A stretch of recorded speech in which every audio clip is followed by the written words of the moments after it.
MBBSന്റെ ഭാവി എന്ത്? ഡോക്ടർമാർ ദൈവങ്ങളാണോ?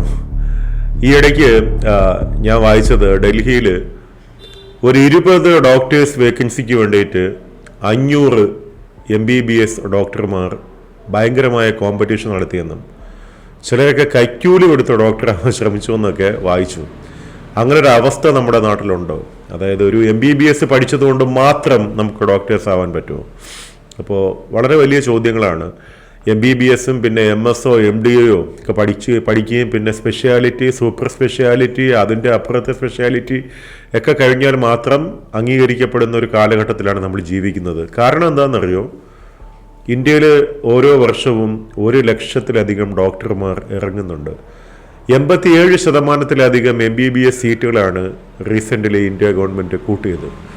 ഇപ്പം തന്നെ വേൾഡ് ഹെൽത്ത് ഓർഗനൈസേഷൻ്റെ കണക്ക് പ്രകാരം 1000 പേർക്ക് ഒരു ഡോക്ടർ എന്ന കണക്ക് ഇന്ത്യയിൽ അത് 887 പേർക്ക് ഒരു ഡോക്ടർ എന്ന രീതിയിൽ ഇപ്പോൾ ഉണ്ട്.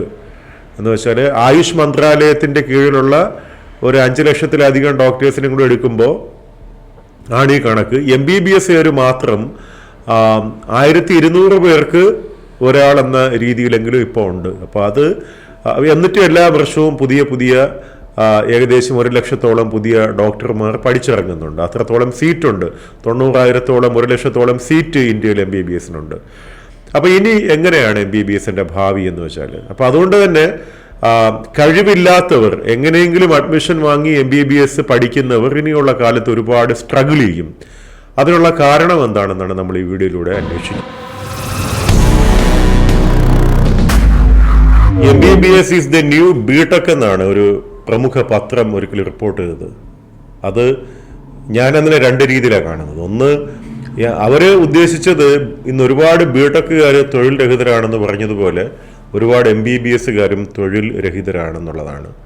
പക്ഷെ നല്ല ബിടെക്കുകാരൊന്നും തൊഴിൽ രഹിതരല്ല. അതുപോലെ തന്നെ നല്ല MBBSകാരും ഒരിക്കലും തൊഴിൽ രഹിതരാവില്ല. എപ്പോഴും നമ്മളൊരു കോഴ്സ് പഠിച്ചാൽ അത് ഏറ്റവും മികച്ച സ്ഥലത്ത് നമുക്ക് ജോലി കിട്ടണമെന്ന് ആഗ്രഹമുണ്ട്. നഗരങ്ങളിലെ സൂപ്പർ സ്പെഷ്യാലിറ്റി ആശുപത്രികളിൽ ജോലിക്ക് ശ്രമിക്കുമ്പോഴാണ് അതൊരു കിട്ടാക്കനിയായി മാറുന്നത്. എന്നാൽ ഗ്രാമങ്ങളിൽ നിന്നും MBBSകാർ എത്തിച്ചേരാത്ത ഗ്രാമങ്ങൾ പോലും ഇന്നും ഇന്ത്യയിലുണ്ടെന്നുള്ളതാണ് സത്യം.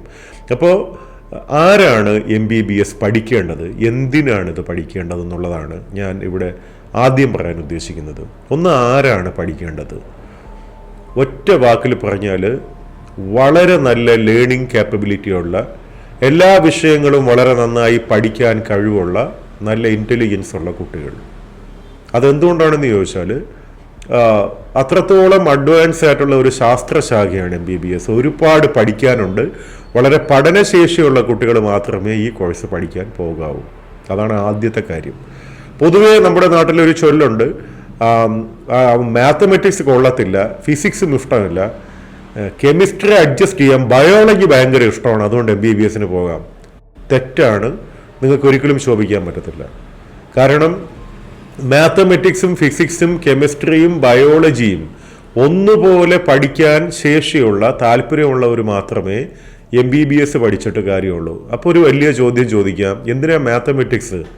PCB അല്ലേ, ഫിസിക്സ് കെമിസ്ട്രി ബയോളജി അല്ലേ നീറ്റ് പരീക്ഷയുടെ സിലബസ്? ശരിയാണ്. പക്ഷേ മാത്തമെറ്റിക്കൽ എബിലിറ്റി ഇല്ലാത്ത ഒരാൾ, അയാളുടെ പഠനശേഷി വളരെയധികം കുറവായിരിക്കും. നല്ല മാത്തമെറ്റിക്കൽ എബിലിറ്റി ഉള്ള ആൾ പഠിച്ചാൽ മാത്രമേ ഏത് കോഴ്സിനകത്തും ശോഭിക്കാൻ പറ്റത്തുള്ളൂ. ഇന്ന് ഇനി വരാൻ പോകുന്ന ഡോക്ടർമാർ പഴയ കാലത്തതുപോലത്തെ അല്ല. ഒരുപാട് അനലിറ്റിക്കൽ എബിലിറ്റിയും ICT സ്കില്ലും, അതായത് ഇൻഫർമേഷൻ ആൻഡ് കമ്മ്യൂണിക്കേഷൻ ടെക്നോളജിയിലൊക്കെയുള്ള വലിയ സ്കില്ലും ഉണ്ടെങ്കിൽ മാത്രമേ, സോഫ്റ്റ്വെയറുകൾ പോലും നന്നായിട്ട് റൺ ചെയ്യിക്കാൻ കഴിയുമെങ്കിൽ മാത്രമേ ഇനിയുള്ള കാലഘട്ടത്തിൽ ഒരു ഡോക്ടർക്ക് ശോഭിക്കാൻ പറ്റൂ. എന്തൊക്കെ മാറ്റങ്ങളാണ് മെഡിക്കൽ സയൻസിൻ്റെ രംഗത്ത് സംഭവിക്കുന്നത്? ഒരുപാട് മാറ്റങ്ങൾ. അതിനകത്ത് ഞാൻ വായിച്ചു, ഇപ്പോൾ ടെലിമെഡിസിൻ വരുന്നുണ്ട്, റോബോട്ടിക് സർജറി വരുന്നുണ്ട്, വെർച്വൽ റിയാലിറ്റി, ഓഗ്മെൻറ്റഡ് റിയാലിറ്റി എന്നൊക്കെ പറഞ്ഞിട്ട് ഒരുപാട് പുതിയ ടെക്നോളജി. ഇപ്പോൾ ഡോക്ടേഴ്സുമാർ ഓഗ്മെൻറ്റഡ് റിയാലിറ്റി ഉപയോഗിച്ചും കൊണ്ട് ദൂരെ ഇരുന്നിട്ട് സർജറി ചെയ്യുന്നു. അസിൻക്രോണസ് കൺസൾട്ടേഷൻ എന്ന് വെച്ചാൽ, പണ്ട് നമ്മളൊരു കൺസൾട്ടേഷൻ എന്ന് വെച്ചാൽ ഡോക്ടറും പേഷ്യൻറ്റും ഒരേ സമയത്തുണ്ടായിരിക്കണം. പക്ഷേ ഇപ്പോൾ അങ്ങനെയല്ല.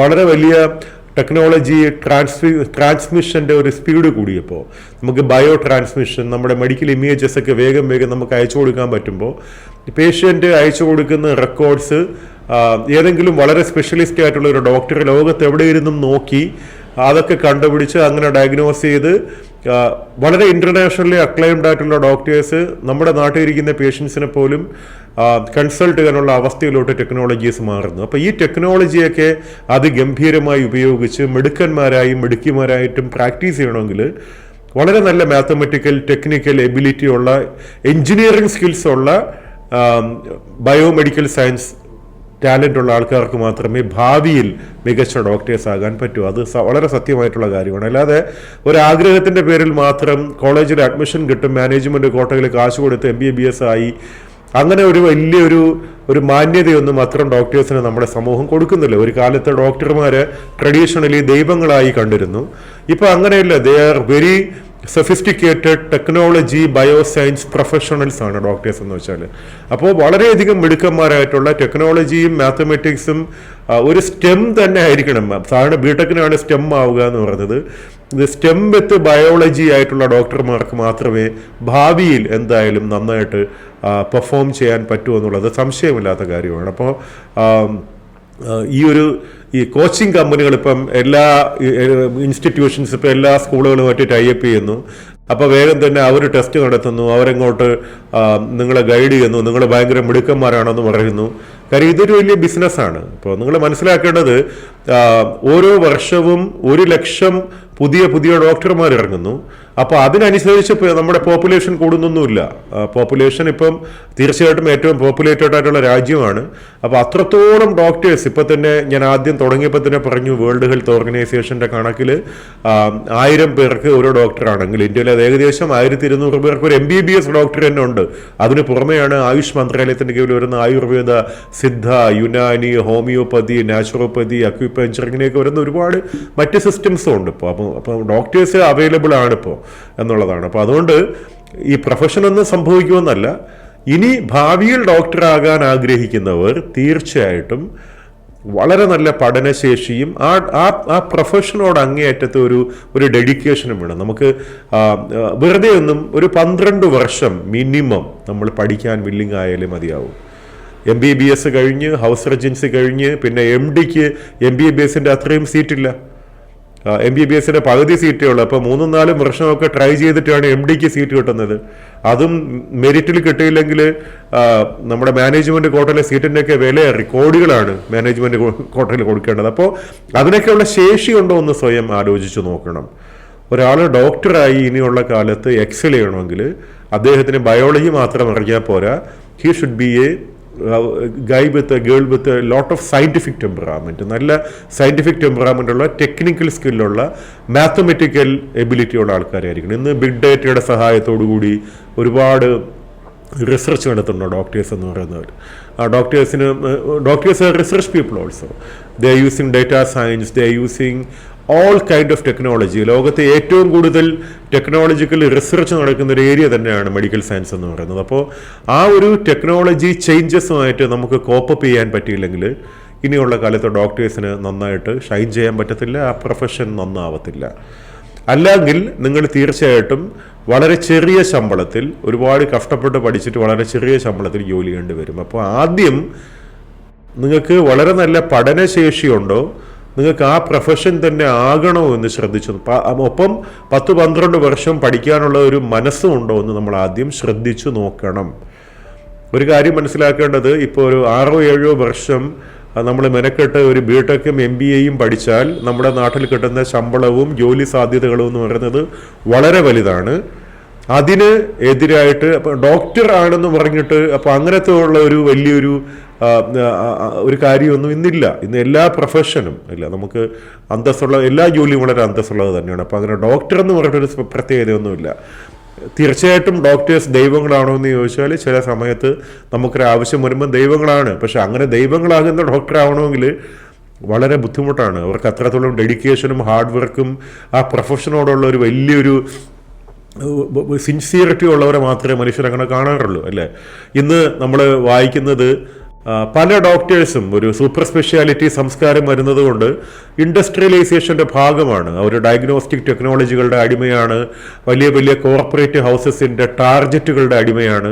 നമ്മളിനി എത്ര മികച്ച ഡോക്ടറായി നന്മമരമാവണമെന്ന് വിചാരിച്ചാലും ഈ മാർക്കറ്റ് നമ്മളെ അതിന് സഹായിക്കത്തില്ല. കാര്യം നിങ്ങളുടെ മുമ്പിൽ ഒരു വലിയ ഓപ്പർച്യൂണിറ്റിയും ലക്ഷക്കണക്കിന് രൂപ ശമ്പളവും ഒക്കെ ഉള്ള സമയത്ത് തീർച്ചയായിട്ടും നമ്മൾ നമ്മുടെ കോർപ്പറേറ്റ് ബോസുമാർ പറയുന്നത് കേൾക്കേണ്ടി വരും.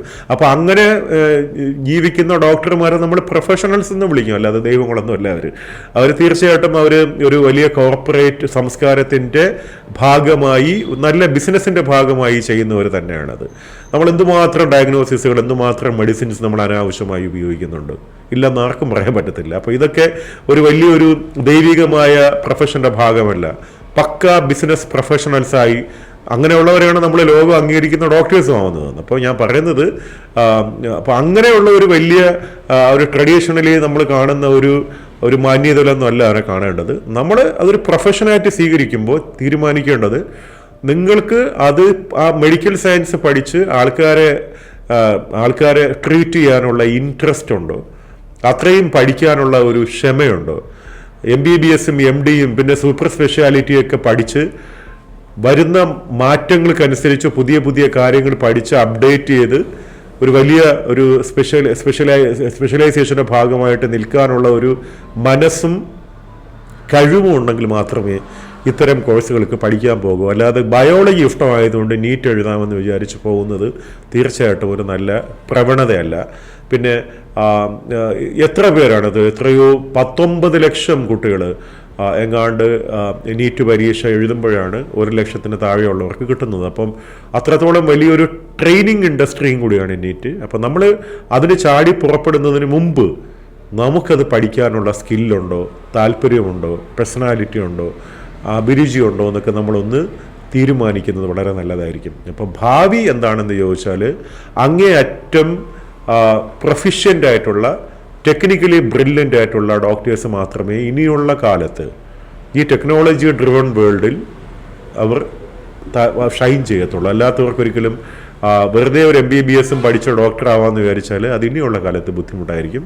അപ്പോൾ അത്രത്തോളം ക്ഷമയും പഠനശേഷിയും ഉണ്ടെങ്കിൽ മാത്രം MBBS ഡോക്ടറാകാൻ ശ്രമിക്കുക. Thank you so much for watching me. See you again with another video. Praveen Kamalamma signing off now. Please subscribe my channel. I will come up with new videos about life and career. Thank you so much.